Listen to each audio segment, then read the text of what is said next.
Hello, everyone, and welcome back to another episode of the Industry Alchemist podcast. I'm your host, Matt Brower, and this episode's guest is helping people reclaim their own health and wellness through her practice, Options Naturopathic. After receiving her undergrad degree in biology, she achieved a doctorate degree in naturopathic medicine and naturopathy. As the founder and visionary of Options Naturopathic, Dr. Erin Holston Singh has spent the last 27 years changing and saving lives through bringing a mindfulness approach to health and disease. She is out to expand awareness through the co-creation of a 10 million member holistic ecosystem. And frankly, I'm excited to be a part of that mission by having you on this podcast. So thank you so much for accepting my invitation, Dr. Erin.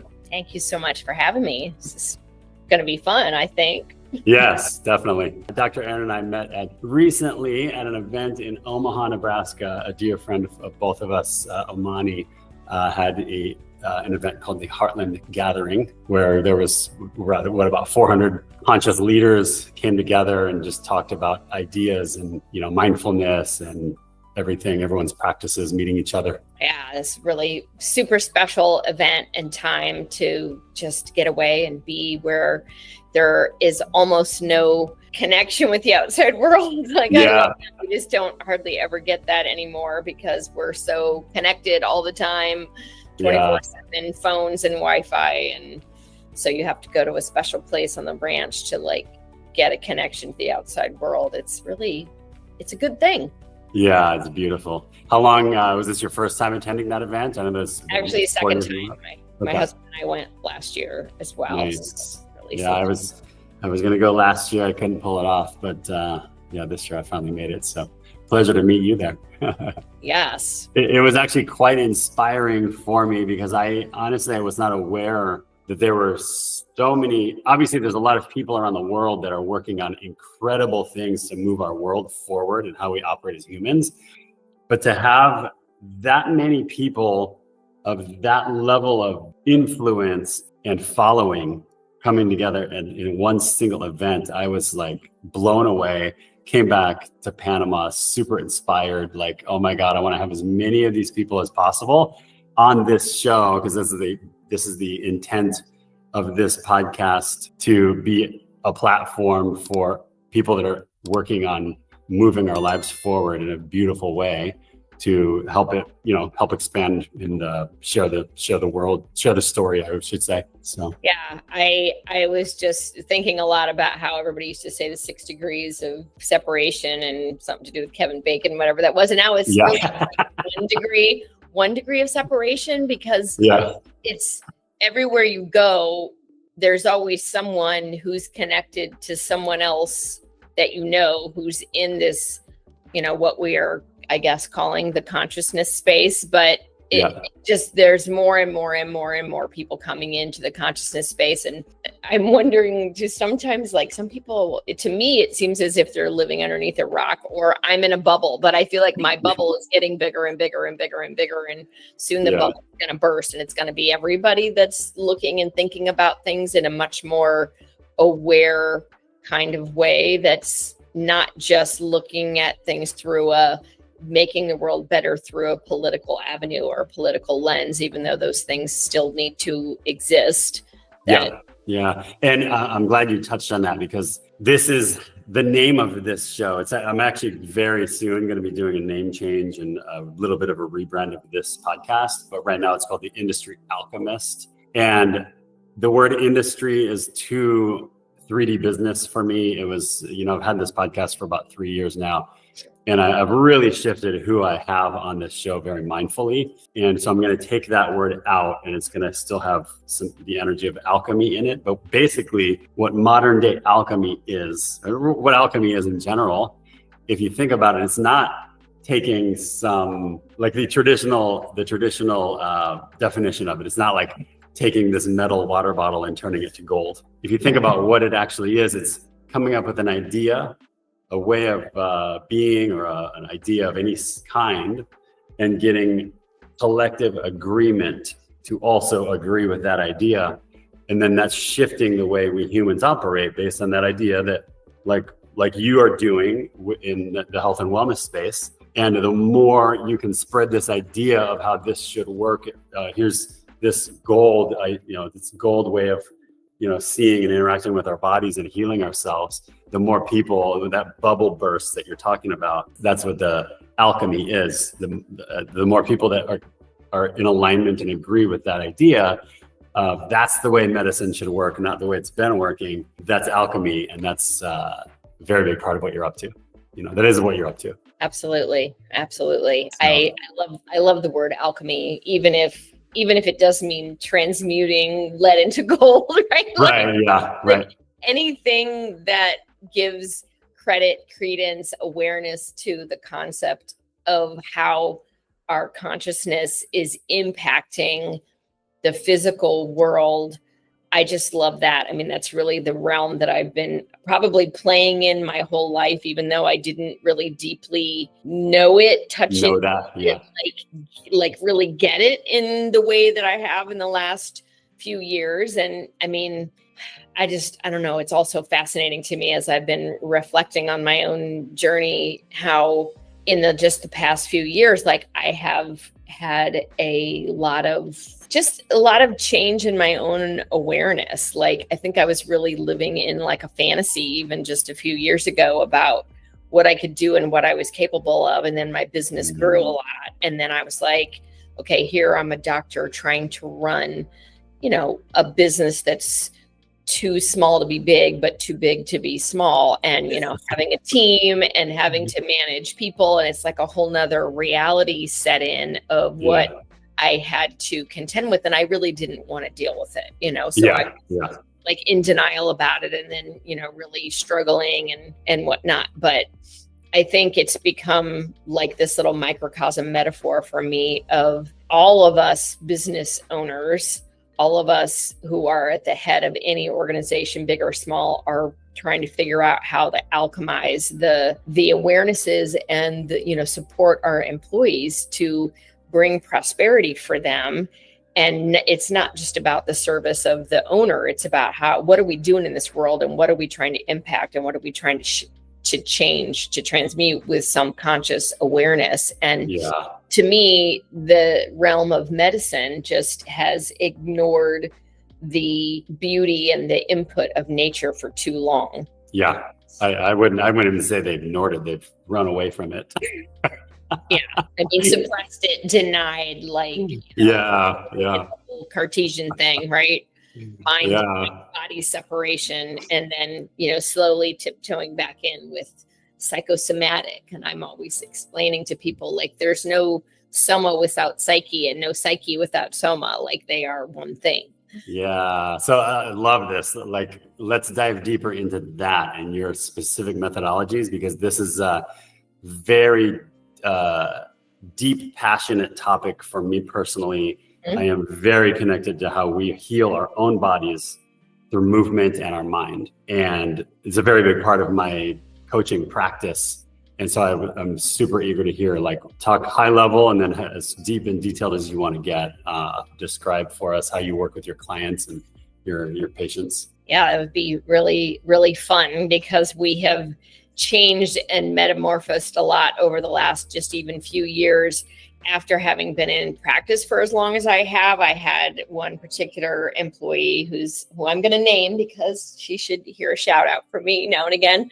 Her name is Alyssa, and she's still with us, albeit part-time. And she was really kind of the key person of seeing how much I had to give, but how much I overwhelmed my patients, particularly the greener ones who were newer to this space. Okay. And then we got into working with cancer really in depth about 8, 9, 10 years ago now, because of the influence of another naturopathic doctor who her journey had been having had cancer herself. So that's Dr. Nasha Winters, who, many people know that I'm affiliated with, associated with, talk about a lot. But the work of taking what I was already doing in what we call like terrain medicine, meaning looking at the whole landscape of the body, internally, externally, how well can you eliminate, what are you taking in, like just this concept that we're not looking at things to beat back and treat the symptoms of, but in a more naturopathic, holistic, truly holistic way. You're looking at all of it, all of those influences.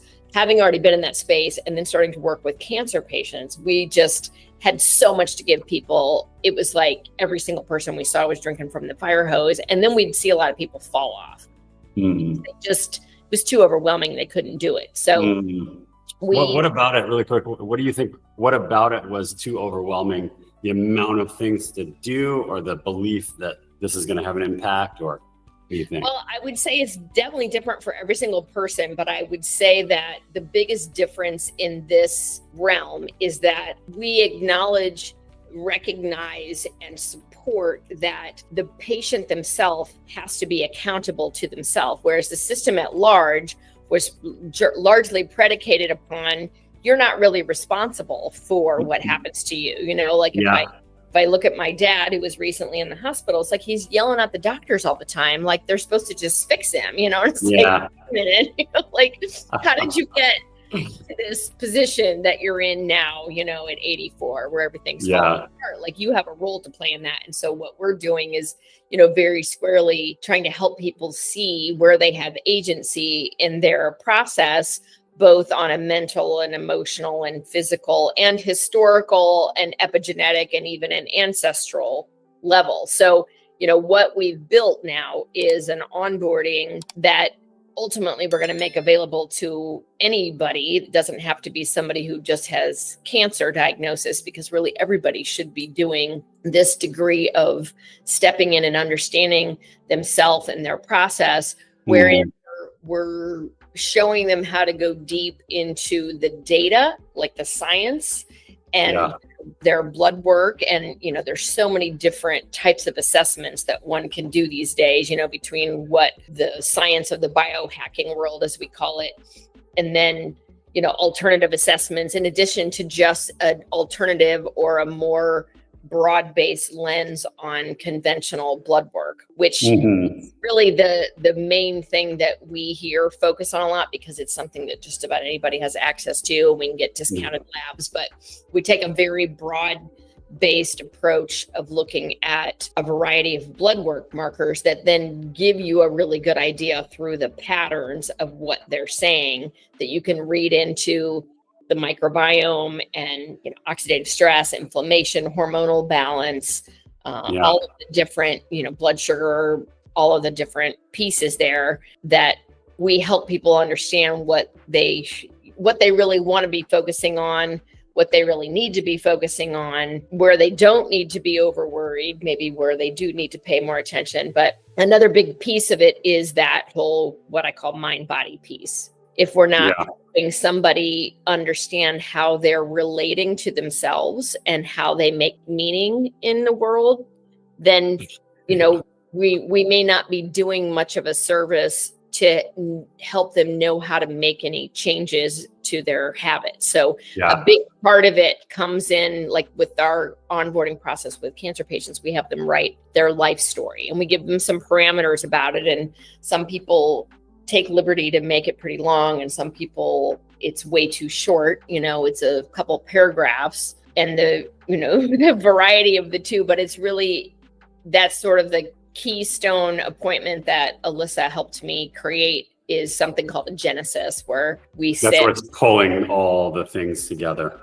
We're helping the person to really see, like, what was the genesis of why you would have cancer, or what's the genesis of why you are sick.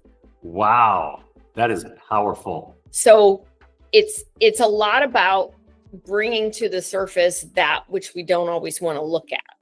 Yep. Right? Yeah. You know, say I'm really stressed out, or I have a lot of stress in my life. I'm always like, well, what is stress? Stress. You know, Hans Selye coined that term. People don't even know that the word stress came about in the 1950s. Like, think about it. Yeah.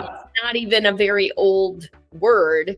Like, what did we call it before we said we were stressed out? What were we saying? And created a pharmaceutical for it. Yeah. Right.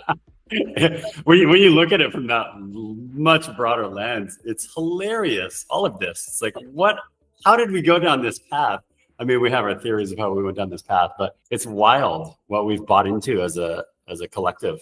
I just think people want to reflect on what that means, because it doesn't really have any meaning anymore when people use that word. So I kind of don't let my patients use that word. I'm like, what does that mean when you say I'm really stressed out, or this was a period of stress? It's like, well, what was it that was stressful for you? Because it's different for everybody. So it's a part of me understanding the patient, but it's very more important for the patient to understand themselves. Yeah. Right. So let me ask you really quick. You're spending you and your team are spending a lot of one-on-one time to get to the genesis. Do you have anything that they can, let's say, go to your website or something and just say, here's all the things that I need to be concerned, or that would help me understand myself deeper, that you kind of have like hey, at a minimum, here's what there is to do. And then if you feel called, come and reach out. Anything like that?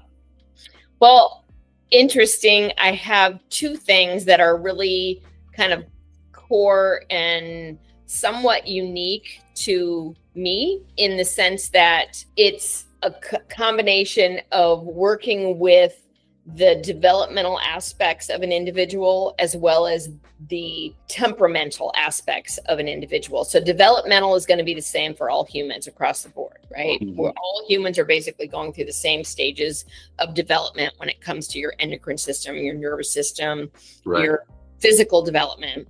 And then everybody has their own individual way of responding and reacting to the journey through life. And we put those two pieces together with two different energetic therapy programs. And when I say energetic therapy, I'm technically really talking about homeopathy with the one program. And then the other program, the developmental reinforcement program, is similar to homeopathy, but the technology is a little bit different in that they're remedies that are made from glands, organ tissues, and nervous system components, but it's like holding the energy of what's getting developed at the different phases. So these two programs, one is called the Optimal Maturation Program. The other one's called the Mind Body Temperament Balancing Program. We recommend that people do them at the same time, and that you track what you're experiencing as you go through this. So one is lined up with phases of development that go from essentially conception through puberty, and there's 5 phases. The other one is a 90-day cycling through remedies that match your kind of emotional, temperamental presentation. So when you're doing these together, you're essentially flushing out anything that got disconnected, disrupted from a lack of consciousness or something that was too much traumatic, stressful during the developmental years. I mean, that could be anything from a loss of a grandparent to a surgery to any other kind of trauma to a day in and day out boundary violation because your parents didn't have good boundaries or because of abuse or anything like that, to what then is individualized from that particular person, and how can we support the person with the homeopathics of what they're really wrestling with. And you put those two things together and it really can facilitate mood shifts, anxiety. There's just the mental health crisis with adolescents and teens and the people who have grown up with smartphones and social media and all that. It's just really gotten to be kind of outrageous, but really a very powerful program to support self-awareness, which I think is, so fundamental to what is needed and what's been missing in medicine. So those are things that are available on you can read about both of them on our website. They're under healing programs, and they're both things that can be done even without seeing us. And I've got at least one testimonial on there of a young gal who, she'd been being seen by therapists and counselors because she kept thinking, if I leave my house and then there's a thunderstorm and then the weather gets bad and I can't get back home. I mean, it was really disruptive to her whole family. Yeah. And she was seeing a behavioral counselor and they could not get this to go away until she did this mind body program. So wow. Just really have no idea how something that historically people have thought didn't do anything because it was energetic. Homeopathy has been in the realm of alternative medicine because it's not pharmacologic. There's no, as they want to believe, there's no there because there's no substance, there's no physical, chemical, pharmaceutical, or botanical agent. It is the essence or the energy of whatever the medicine is originally made from. So that is something that's just now coming into broader and greater acceptance, even though homeopathy has been around for 250 years and has been used all over the globe. And for some reason, it doesn't go away. Yeah, right. Yeah, exactly. You just so beautifully articulated that and the difference between that. It's like the importance, the authentic transformational healing process of getting to the core wound that an individual is holding onto the emotion of, or that story of, that is then causing all of these physical ailments now in their life, or ways of being, or mental struggles. Thank you for that. That is such a difficult thing to put into words, and you just captured it perfectly. I think people will, want to do something really profound and deep, like, have a psychedelic journey or something like that. But I like to talk to people about this. It's like slow motion. It's like slow motion psychedelics. It's like low. It's so low potency and low dose. It's energetic. It's like, it's stimulating for you and your vital force, your being, your consciousness to have a response. And it can't harm you because it's really only signaling for a response or a release, a reaction. Even the word reaction almost sounds too like aggressive. Yeah. But it's really been really fun to use it and then even see how they line up with what has happened in an individual's life. Like I remember one young woman who she had I can't remember what the exact event was, but something when she was like 6 years old, she had some kind of infection or something, and that they gave her a bunch of antibiotics for. And every time she would do the optimal maturation program and she'd get into phase 2, which lines up to the ages 0 to 7, she would have kidney pain. And it would be so severe that we actually would amend the program for her to just take it a shorter period of time for that phase. Right. Until eventually she was able to take it longer and longer. But, if you think about what's going on there, it's like it's bringing to the surface that which was suppressed. Yep. And it's rebuilding and resynchronizing what's happening developmentally during that time. But it's very subtle because it's the energetic information. So have you heard of Rupert Sheldrake? No. So he's a biologist, English biologist who he's written several different books, and he has a theory that he calls morphic resonance, and he's morphogenetic fields, in that when you look at the science of genetics, there actually aren't enough genes to code for everything that the human body does. So of course there's the microbiome that's also coding for things, but he has this theory of the morphogenetic field, that it's really, there's a field that's informing also what's being created. And that just really makes so much sense, because if you think about like literally everything in existence, it's about relationship. It's about the relationship to self and other, earth and cosmos, from Mother Earth, Father Sky, like even all of our sense organs, right? They're all created in relationship to perception. To communication through the body or the voice, or in some way energetically. So just that, we have these ongoing relationships that are constantly shaping us.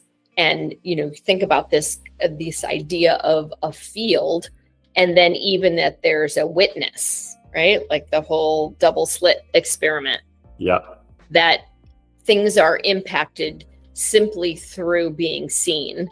Yeah. I think is the most fundamental and most important piece of it all, but especially in the healing space, right? Like like, what's the biggest complaint that people have about their doctors? That they don't listen. You know, like there's this statement for naturopathic doctors like 20 years ago was, you know, a slogan, something like physicians who listen. And it's like, you know, oh my gosh, even if you have a good physician who listens, there still needs to be a process wherein the person's developing a degree of self-awareness. And, you know, what is healing? You know, it's like, it's an eternal process of reconnecting to yourself through witnessing, through seeing, through experiencing. Yeah, reconnect with your observer, creator self.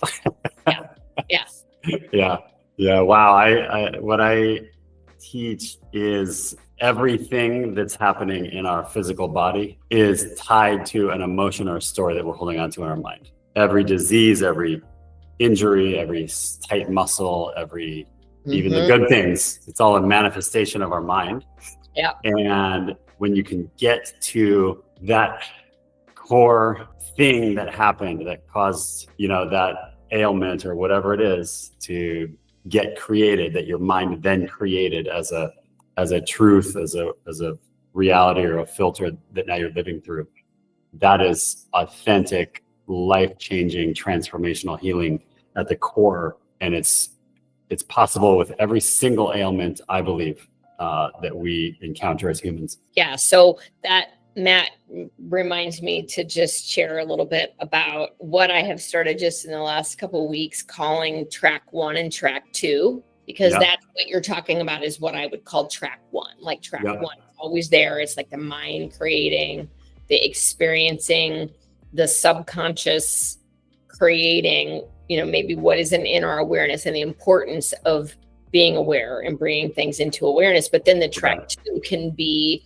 all of the previously suppressed things that then created damage in the physical, as well as what we took in and what we're exposed to in the environment. And what's important for a cancer patient is to not outpace those tracks by adding on more burden of toxicity in track 2 before you can have a chance to repair what the mind is creating, because mind is creating. Yeah. I want you to rephrase that, because you may have cut out a little bit there.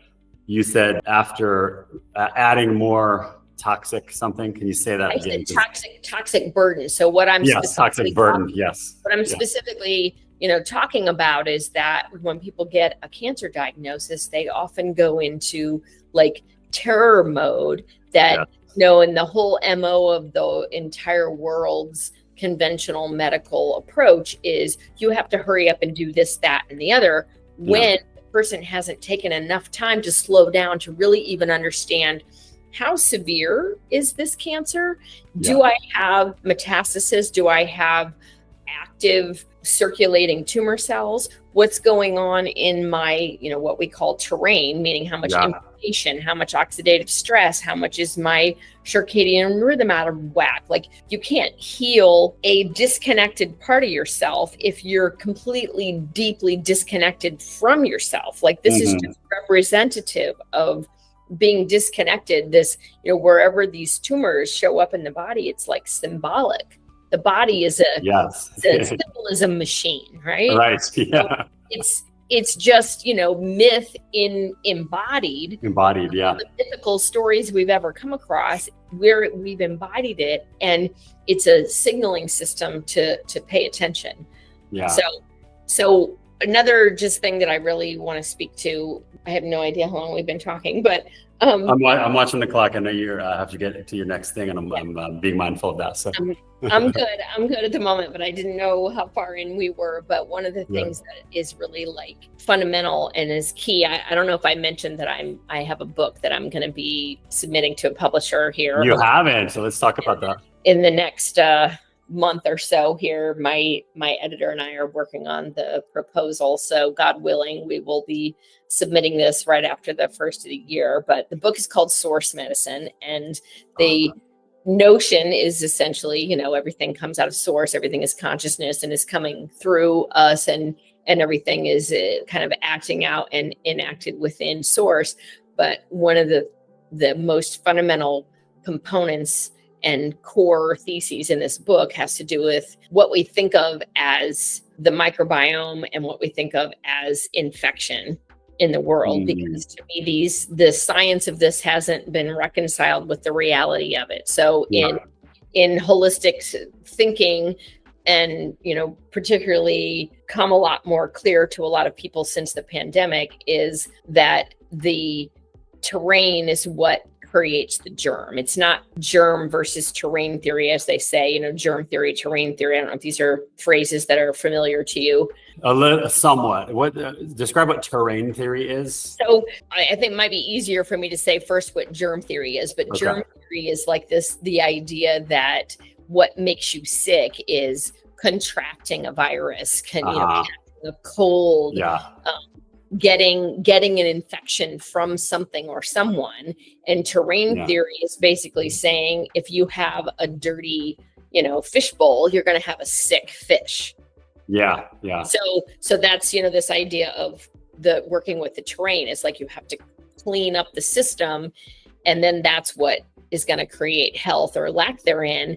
And even though that's kind of a, maybe generally understood concept, people still think that infectious disease is, it's a huge thing in medical schools and systems, and you have infectious disease doctors and specialists and I'm certainly not saying that these different shapes of microorganisms do not exist, but what I do absolutely believe is they're created by the terrain. To take it a little bit further in the realm of consciousness, and one of the points of the book that I hope to make clear to people is the microbiome isn't something that we have. It's what built us over millennia, and it's always been there, but it's the smallest forms of biology that are like the inner landscape. So like take the soil of Mother Earth and you involute it, and it's the interior of us that's mirroring and mimicking what the soil does with plants. It's like literally growing plants. It's building us. And when we reconnect to a part of ourselves and we get acutely ill, we're essentially discharging that old, held, unfelt, unexperienced, unseen, unwitnessed part of ourself that then is now being discharged. Why is that important? It's important because if you don't understand that, you're just going to keep microdosing death, killing yourself in little doses of antibiotics and antivirals and steroids and vaccines, when really it's a matter of this developmental process. So, then back to this optimal maturation program and the healing programs that essentially facilitate that for people. So I think, it wasn't exactly a nutshell, but those are really the key approaches that Options is putting out there for people to support them in the deep understanding of you can help to optimize your health by going deep into looking at who and what you are as it shows up in the field of your blood work, as well as in, your day in and day out thinking. And then what do you do when you get sick? Longevity is, the result of the choices that are made.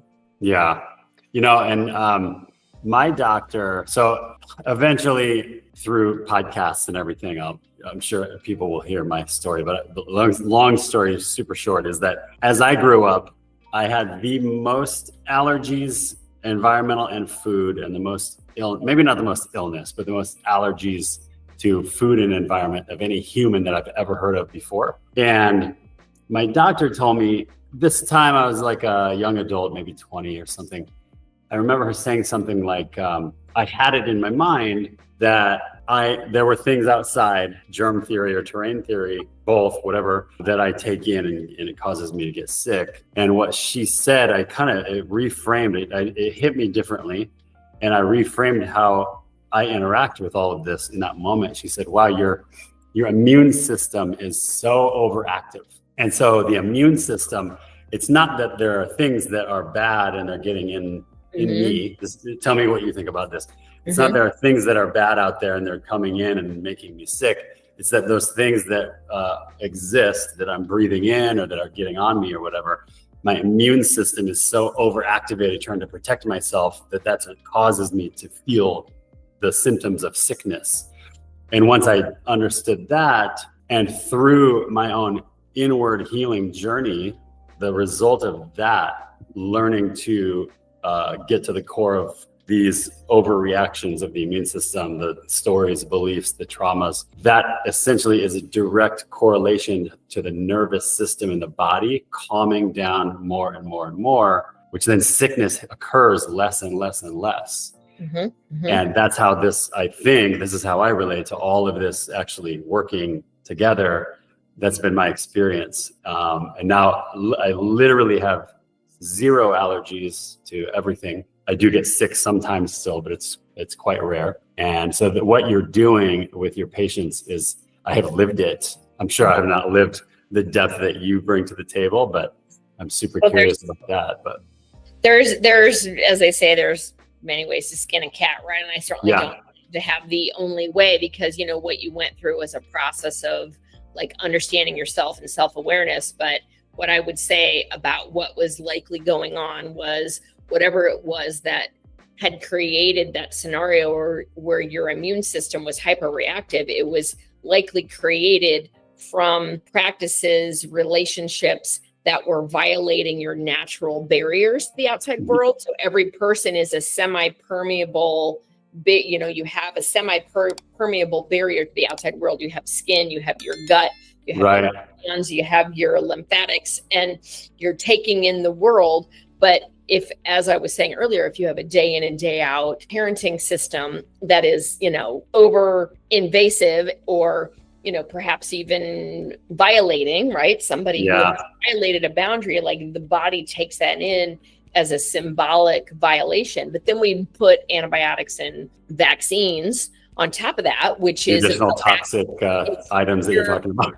You're not even respecting the development of the immune system, because you know, the immunoglobulins, a baby can't make immunoglobulins. A baby has to get them from the breast milk. Well, here, then we don't breastfeed, we take away the breast milk. So we're not giving the baby that beautiful barrier that's given through the milk to help the kind of like the fourth stage of pregnancy, that first trimester of life, when the gut is still in a very critical period of development where it's laying down, being able to adequately digest and take in the world in a way that's, you know, quite direct through the gut rather than just through the blood from the mother through the umbilical cord, right? So it's like this learning of the exterior world. And then by age 4 or close to that is when the liver can actually make immunoglobulins. But no, we're going to come along with our shots and we're going to force your immune system to make an immunoglobulin. But what we haven't considered is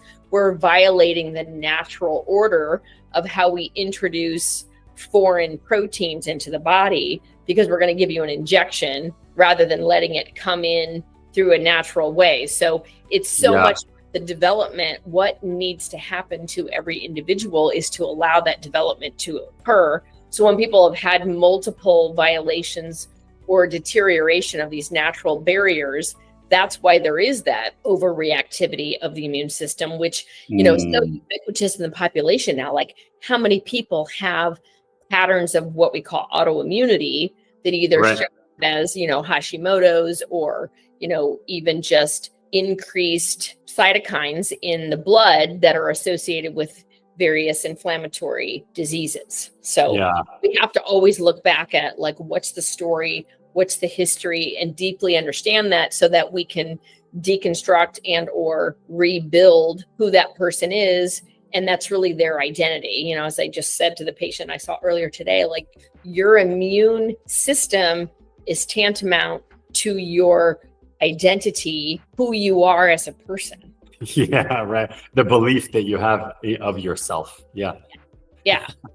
So all that deep work in consciousness, like, you haven't done specifically the path that I would do, but having the work that you have done is absolutely something. Like, there's multiple ways to heal, because healing is really, heal comes from the word whole, meaning I'm making myself whole again by reconnecting to the part of myself that was disconnected from or too painful to experience. So what would you say your biggest, because you're bringing something to the table that a lot of people, until they're ready, for it and they want it and they're asking for it, can be really challenging to people's belief systems because the collective agreement around all of this is so different, and that's shifting quickly, which I'm really happy to see.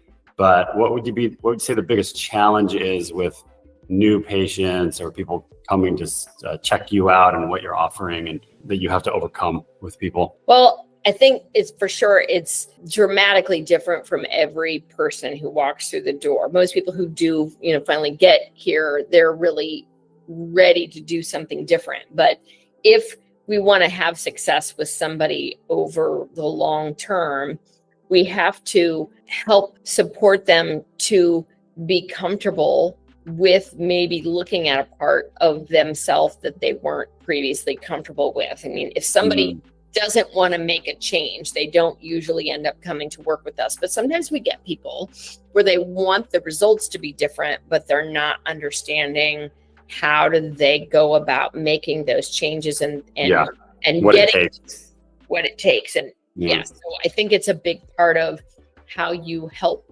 someone understand how and why they're making the conclusions that they make. So if you're not understanding what and why, what means what for a person, then how can you help them to think about it differently? If you don't know how they're making meaning out of something, then you can't really deconstruct how they're approaching what they're trying to do. And sometimes that's like, the absolutely biggest challenge. And, hopefully you can get to people before they're either in too much terror, too much fear, or even like a cognitive inability to make those changes. But, that's, I think, it's part of what makes natural medicine and holistic medicine, still kind of over here in the world, because the conventional model is just way too convenient because there's no accountability for the person. Like the system comes along and says, I got a surgery, I got a pill, I got a procedure that you can just do, and then you don't have to think about it. And I mean, even when it comes to hormones and hormone replacement therapy, my God, that's like a whole nother podcast to talk about that. But you think about what hormones are. Hormones are the signals that are the result of millennia of relationship with our environment. Sun and the moon and the stars and day and night and rhythm. And it's the dysrhythmia that really makes us sick. So we can come in and we can take our hormones and we can feel good, but it's not really looking at why we didn't feel good to begin with. They just turn out to be more drugs, but not everybody wants to do that. But then we have to be willing to understand there's going to be a consequence, even if we can't see what that consequence is today. Right. Yeah. On my social media, I'll post little short videos talking about a topic, and very much it's about, a lot of them are about the energy level of our existence. And I got a response recently by a friend of mine whose wife is a doctor, medical doctor. And he just made a comment about, I love your posts. My wife doesn't really connect to the whole energy thing because she's a doctor, but blah, blah, blah. And I'm like, oh my gosh, she's exactly the person that should get it, because it's all based in science. And I just think it's so funny. So I'm loving hearing how you're talking about this, because how you are trained in, how you've been educated and trained in this, while being able to articulate these very high level ethereal concepts that are all based in science, but somebody's mind isn't going to be able to grasp that until it's ready. It's beautiful. Everything that you're saying, I'm just like, yes. So another piece that comes to mind is just when people want to say, well, even if you have this, sort of like Louise Hay association with why you have a pain in your left hip, it's still physiological because you still have to have nutrition and you still have to have collagen or creatine or whatever the latest, type of bone broth protein or whatever it is that you make in order to build your ligaments and whatnot. And it's like, yes, that's all true, but why out of the whole body would it be in that particular location, right? So we have to always be open to what is it that the body is trying to tell us with respect to why and where something shows up in the way that it does. I mean, and the same is true for, the various plant medicines. Is it that when one person takes, hape, that they have an impact in their stomach, and another person is going to feel it only in their throat? It's like people can make up ideas and say, well, it has to do with the substance and where it's like actually hitting my, nasogastric or my respiratory system. But then another person doesn't have that experience at all. It's like these things are holding consciousness, and they're trying to tell us something. Yeah. There's wisdom, and there's knowledge, and there's gnosis in these components. So you can't ever really separate them, even though it's really convenient to. And maybe it even served us for a long period of time, the way medicine and science moved things forward by chopping off our heads from our hearts. Right. Yeah. And it has, because look at how much longer we are living now as humans. And I think just based on what I see, I think humanity is evolving beyond that now into this, because we're getting deeper connected to, with the help of neuroscientists and quantum physicists, the power of our minds, the intelligence of our body, moving away from the intelligence of sound and sound waves. So many people don't even realize so many of the tools that we use in Western medicine and hospitals and everything, it's sound wave. But they would never consider the power of a sound healing ceremony at a retreat. It's like, what? That's so funny. So I want to be mindful of your time, but I want you to talk really quick about what I said earlier when I introduced you. This, basically, you're looking to co-create a new culture of healthcare with a long-term BHAG, big, hairy, audacious goal, which goes back to Entrepreneurs Organization, which I used to be involved in, so I knew that term, of, I quote, expanding awareness through the co-creation of a 10 million member holistic ecosystem.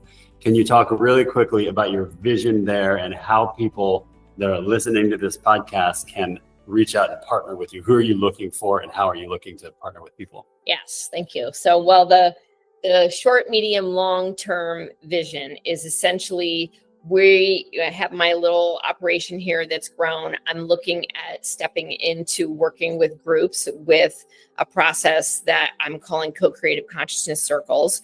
And when I look at, having the book published and put out there to the world, it's like, I'm really wanting to teach concepts so that people can understand how to apply these ideas in their life. And then beyond that, I'm looking for, I'm using already relationships with all of my local healer friends. So, between sound bath facilitators or facilitators that I may have retreats with, to heartfulness meditation trainers, to any kind of cranial sacral and, family constellation systems, and like all of these different friends, people, relationships that I've developed over the years. It's like, this is what I call the co-creatress. It's like people who understand through our conscious awareness, we are co-creating our reality. And what is health and healing is really through this process of bearing witness and bringing to our awareness that which hasn't been seen previously, but then now applying it to what science is showing us. So this idea of a gigantic membership organization is for us to be able to build a membership here ourselves, so that people have a place to come and have resource, but then supports us to have more of like a family healthcare system that then has partnerships with people who are healers, therapists of all ilks, and then even other organizations that are memberships, similar to what you guys are doing down there and elsewhere. So, the idea is to just keep creating this sort of sacred geometry network globally, where we're all supporting each other with the same understanding and conscious awareness about what health and disease really is and what it takes to be healthy, because we can't do it all by ourselves, but let's figure out how to like work together. So that's really the BHAG, right? Like, I know that's a big, hairy, audacious goal. I think the first time my husband saw that, he was like, what? And I'm like, come on, that's what a BHAG is, right? Like, it's supposed to be. So. And it's possible. It's possible. It's not only possible, it's inevitable. Right. It's where humanity is going. I see the world as really becoming indigenous again, like recognizing that we are all indigenous to Mother Earth, but then taking those indigenous principles and being able to work them into what we're doing in a way that we can live in harmony with our environment and our neighbors. And all show up with our individual gifts and contribute to each other in the whole, and we all then get served simultaneously. Beautiful. Well, consider me a partner in that vision. And there's a lot more than just this podcast for us to talk about and how we can partner now having this conversation that I'm realizing. And so I'll definitely follow up with that. And then last question, this would not be a Industry Alchemist podcast episode without me ending with the question, what is your superpower? Well, I would say a big part of my superpower is being able to hone right into helping somebody see that sort of hidden, or, you know, what we might call like a delusional belief or a hidden belief of what's creating their illness. It's like I have a very keen ability to uncover that which someone is really not like looking at or paying attention to, or helping them find the meaning making of, like, you know, why the left hip is hurting, or why the, you know, the right eye is that. And I mean, that's just like the result of my own health journey of having to listen to my body and then learning how to help other people do that. It's really become my superpower, I would say. Incredible. I love that you've dived deep into that work and serving in that way. I think that's the biggest goal in life for all of us, is to when you're just so aligned with your gifts and your purpose that you just can't wait to share it in the way that you are now and have been for 27 years plus. That's amazing. So it's fun. It has its challenges. Oh no, I can imagine. I'm human just like anybody else, right? Yeah, exactly. Well, thank you again so much for your time. So much. This was an amazing conversation, and great to see you again. Yes. And I know there's a lot more coming for us. Sweet. I look forward to it. Okay. Enjoy the rest of your day. You too. Bye-bye. Ciao.